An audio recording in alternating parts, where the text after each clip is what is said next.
Cows produce milk in their mammary glands to feed their young ones. They therefore must give birth to a calf in order to produce milk and must be re-impregnated every year to keep that milk supply going on. Most dairy heifers are impregnated for the first time when they are between 15 and 18 months old, giving birth to their first calf 9 months later. Artificial insemination is much cheaper than keeping a bull for servicing. AI allows farmers to select the sire from a variety of breeds. The milk production would decrease and stop after about a year. Therefore, to keep the dairy cows lactating, they are inseminated about 2 to 3 months after giving birth. This ensures the maximum profitability of the cow. Gestation length varies by age of dam, breed and sex of the calf. Gestation length ranges from 279 to 287 days. For most breeds, 283 days is common. Cows carrying bull calves tend to have a slightly longer gestation compared to cows carrying heifer calves. Cows to have strong healthy calves and be ready to rebreed in 45 to 60 days. Now we will see the pregnancy diagnosis in heifers and cows. There are several methods are available to determine whether a cow is pregnant or a heifer is pregnant or not.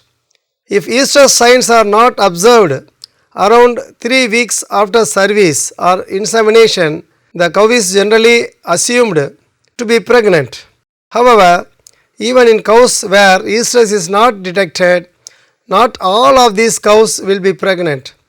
On the other hand, up to 7% of pregnant cows will show some signs of estrus during pregnancy. Insemination of these animals may result in embryonic or fetal death.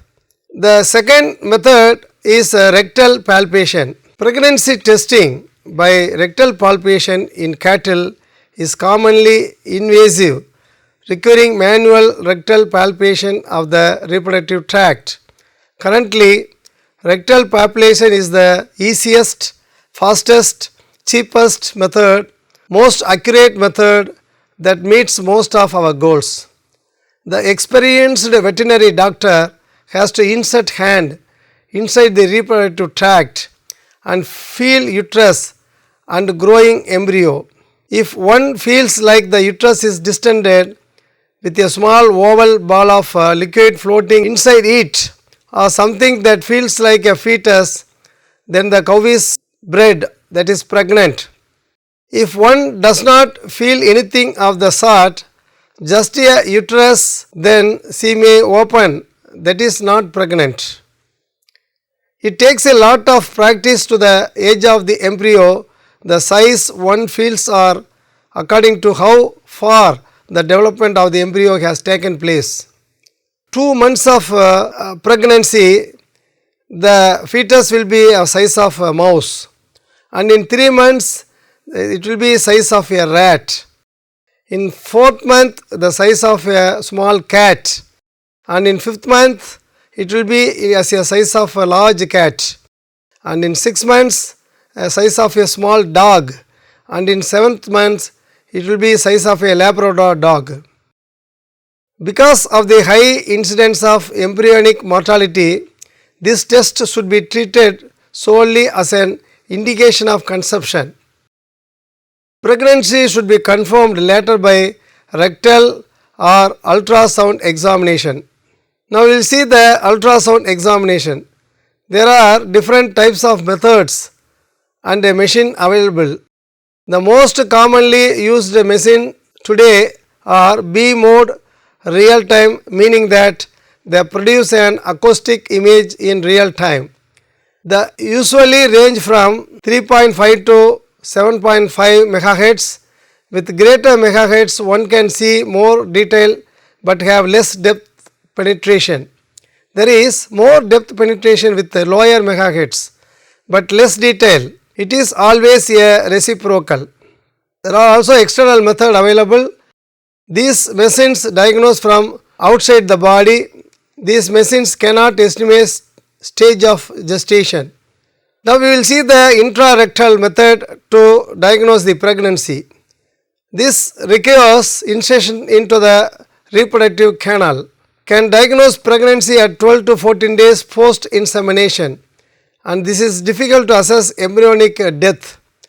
Most people that do this find that days 26 to 28 days give about 100% accuracy, and the fetal heartbeat can be seen at 21 days. Early identification of non-pregnant cows post-breeding improves reproductive efficiency and pregnancy rate in cattle by decreasing the interval between AIA services and increasing AIA service rate.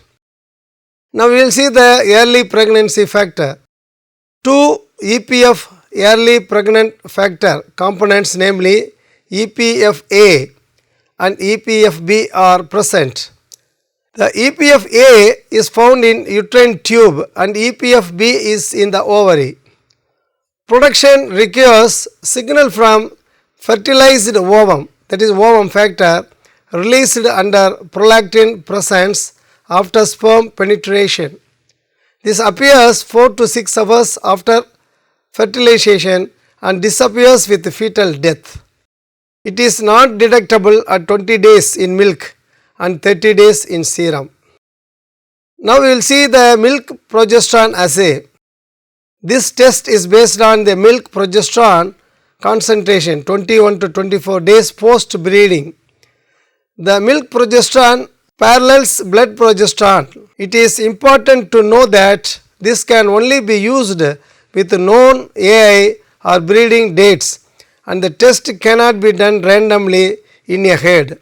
It is based on the fact that if progesterone is low in 21 days of post breeding, then there is no chance of that cow can be pregnant. A cow must have progesterone to be pregnant. Therefore, the test is 100% accurate at non-pregnancy diagnosis when the progesterone is low. The next one is protein B, bovine pregnancy specific protein B, BPSP PTP1. Protein B is secreted by trophoblast cells, binucleate giant cells.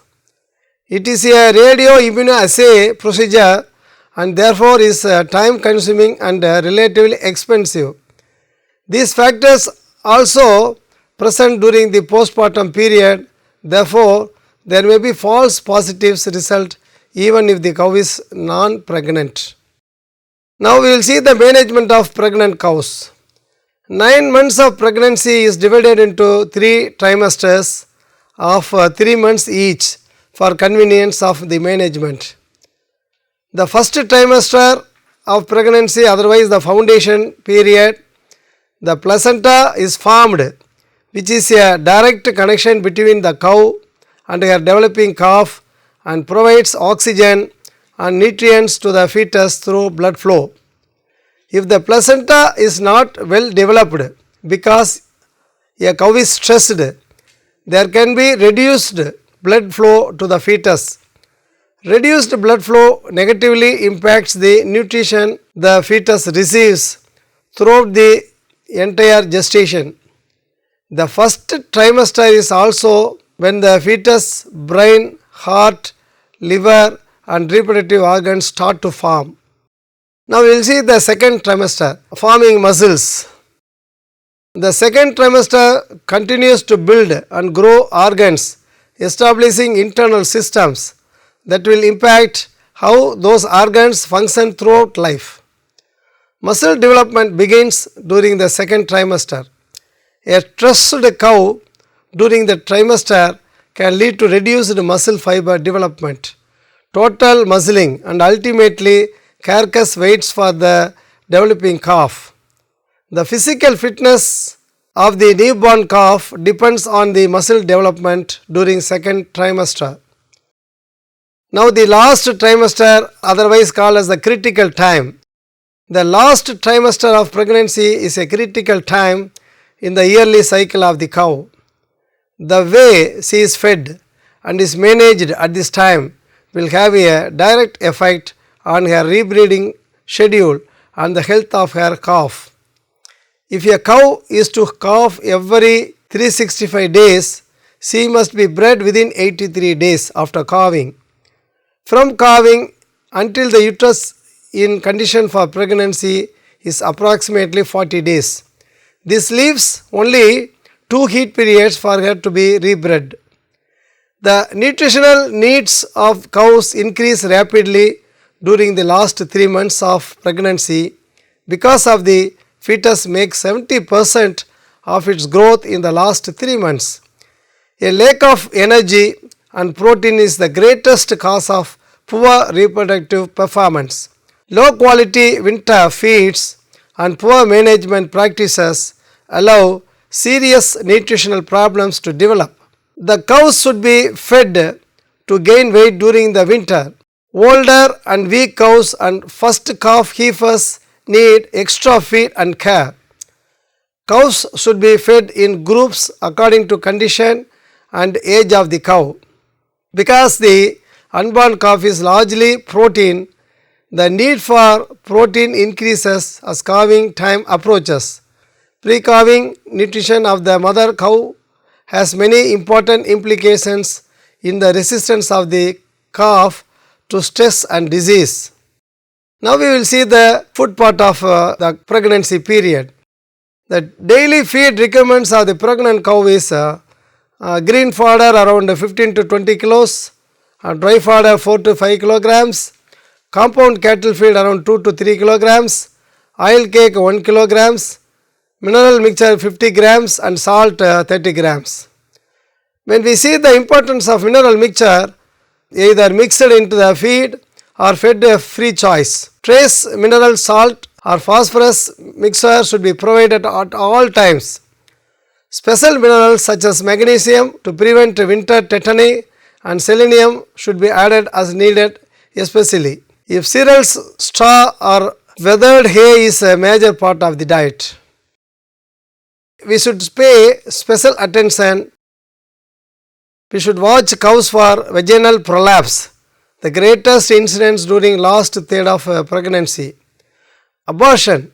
Any abortions should be informed to the veterinarians for diagnosis. Unexpected early calves.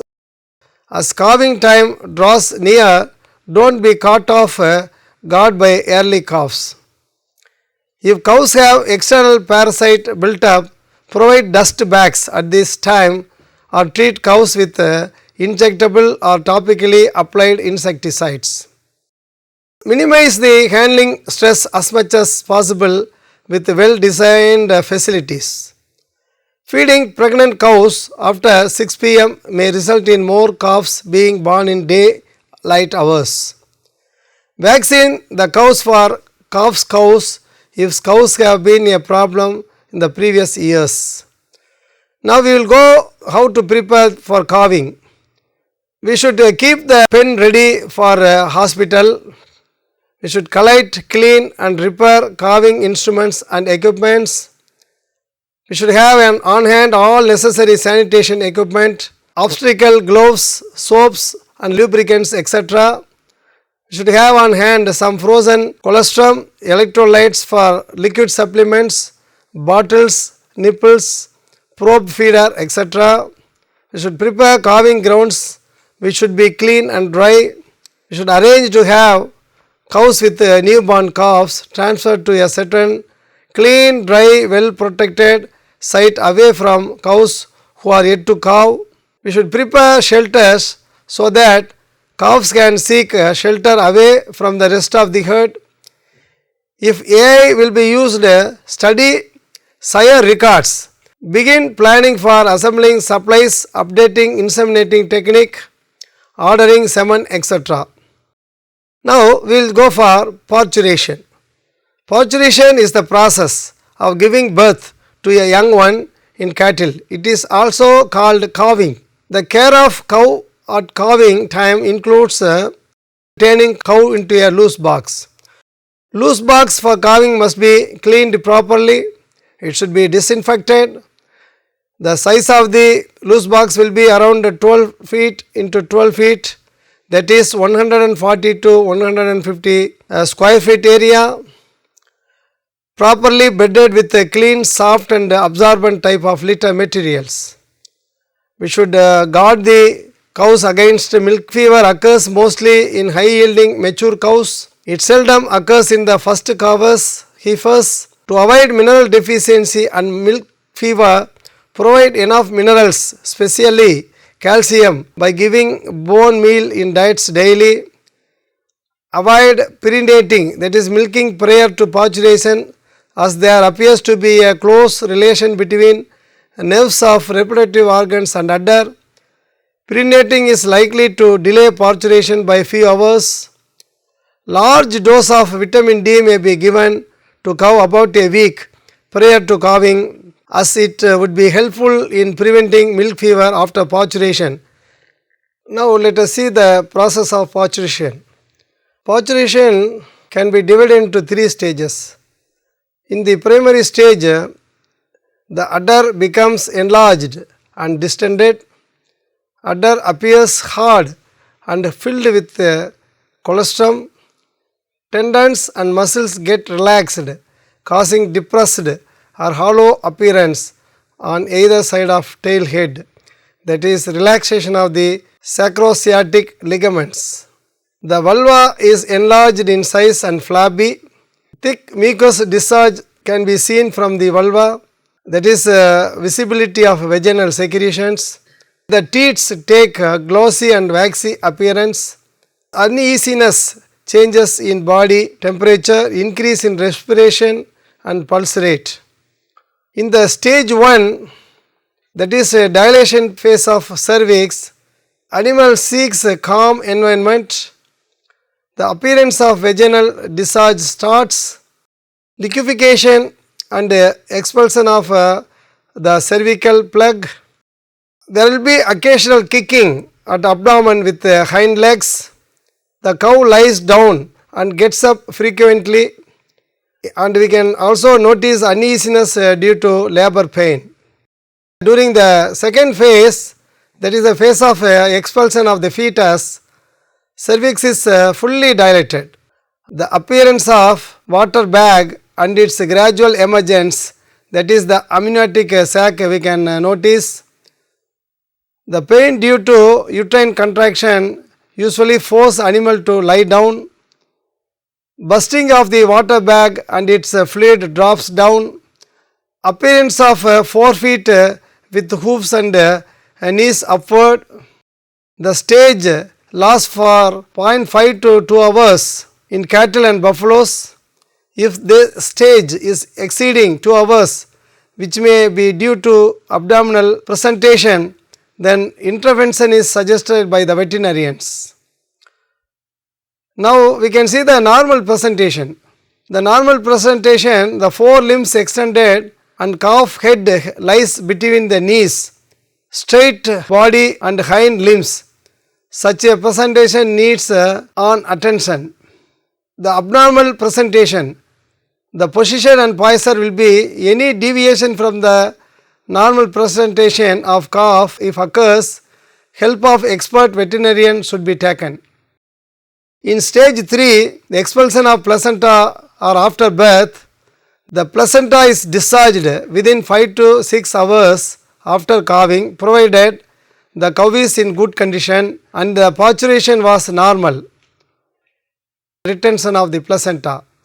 If placenta is not discharged within 6 to 7 hours, it may be called a retained placenta.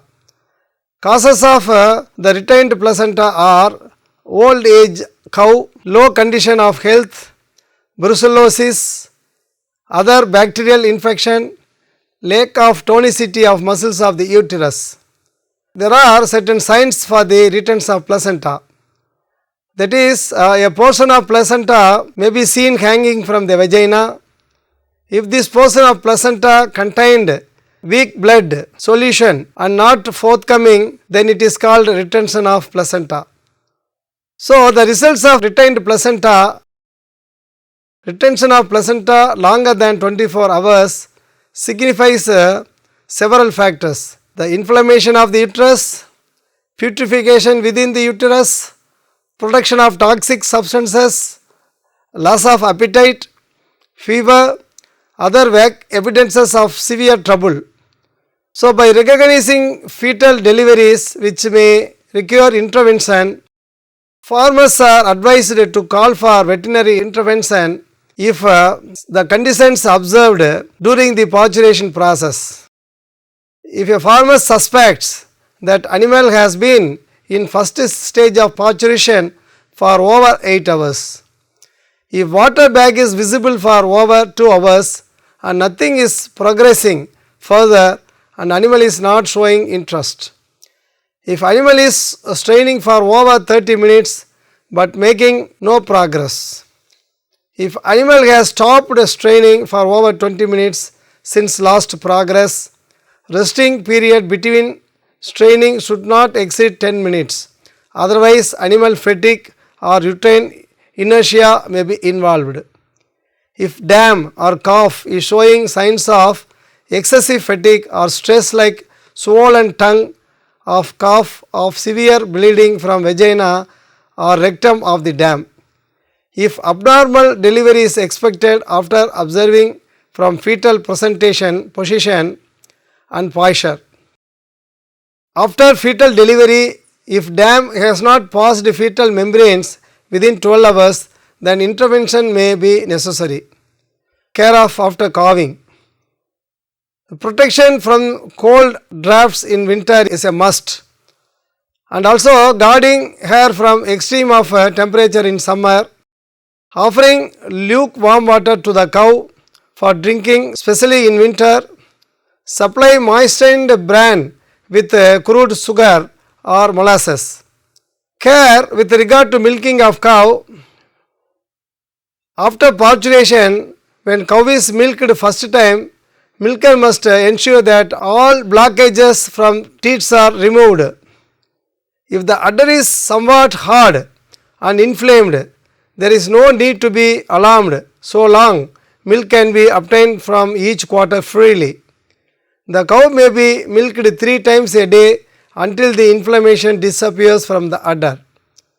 Provide enough minerals, especially calcium and phosphorus, through bone meal in diet, as it will be helpful in preventing milk fever after calving because it occurs in high yielding cows. Regarding feeding, we should take care. Once lactation commences, the nutrient demand is high in high producing animals, increases substantially. For proper nutrition, it is imperative that maintenance and production requirements are calculated for each individual. Healthy fresh cows should be introduced to the milking herd by 3 to 5 days postpartum. Concentrates must be increased gradually 0.5 to 0.7 kilograms per day until the appropriate intake is reached. The milk production rises rapidly from 6 to 8 weeks, while voluntarily feed intake increases gradually and usually peaks around 12 to 14 weeks. After 10 or 12 weeks, voluntary intake is usually adequate to fulfill requirements if a balanced and palatable ration is provided. Substantial concentrate should be fed during the first third of lactation to minimize the time when cows are losing weight and facilitate rebreeding. In the later stages of lactation, more nutrients can be consumed than are required for reproduction, that is lactation and gestation. So, positive balance ensues and weight can be regained. Some energy reduction may be necessary in late lactation to prevent obesity. In miscellaneous care management, guarding against milk fever is the most important part. For that, feeding large doses of vitamin D 1 week before calving is surest way of guarding cow against milk fever. Problems of milk fever in India is 7.2%. And guarding against ketosis is also, ketosis is otherwise called as acetonemia, which is caused by concentration of ketone bodies in blood, milk and urine of animal. Due to the incomplete utilization of body fat, it normally occurs within 4 to 6 weeks after calving. It causes sudden drop in milk, loss of appetite, drowsiness and rapid decrease in body weight. Feeding of sodium phosphate during this period helps in reducing incidence of ketosis. Intravenous injection of glucose is also effective. In addition, drastic reduction in feed quantity after calving should not be done as it is conducive to this condition. Then we have to protect the cows against infectious diseases after calving. Incidence of infectious diseases may be greatly reduced by keeping parchment dam in hygienic environment. The calving pen should be disinfected. Discharge of parturition should be properly disposed of by burying with lime. There is a normal vaginal discharge in cows and buffaloes after parturition for about 2 to 3 weeks due to regeneration of reproductive organs. Such discharge is called as lochia. This is blood stained during first 3 days after parturition and then becomes yellowish in color. It is again mixed with the blood between day 7 and 14 and then becomes clear and stops by 3rd week. The lochia discharge should be observed carefully. It should not be foul smelling because foul smell is sure indication of genital infection and pus in the uterus. At first instance, such animals should be separated from other healthy animals and their discharges should be buried properly to avoid spread of infection to healthy animals. Prompt action should be taken for examination and treatment of such cases by veterinary doctor. To avoid possible genital infections, 1 gram of tetracycline may be introduced in the uterus just after expulsion of placenta at least for 5 days. How this estrous cycle resumes? Normally, cows and buffaloes show sexual cycle or heat cycle in 30 to 45 days after parturition. So, the dam not showing heat even after 60 days of parturition needs expert's examination so that timely action may be taken for detection and treatment of diseases and abnormalities. If any, even it would be desirable to set the postpartum checked after 30 days of parturition to facilitate early diagnosis of diseases. Several factors contribute towards delayed onset of postpartum heat. Example, poor management, loss of body weight, difficult parturition, retention of placenta, genital infection and seasonal stress, etc.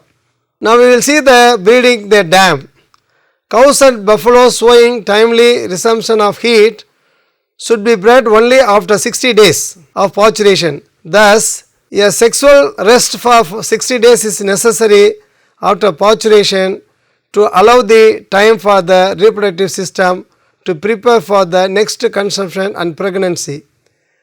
The rest may be extended for 90 to 120 days in case of the parturition is abnormal. The cycling females showing normal clear vaginal discharge should be bred only by artificial insemination. The bred animals should be examined for pregnancy diagnosis if not returning to heat after breeding. If a cow is to calve every 365 days, she must be bred within 83 days after calving. So let us summarize. Most dairy heifers are impregnated for the first time when they are between 15 to 18 months old, giving birth to their first calf 9 months later.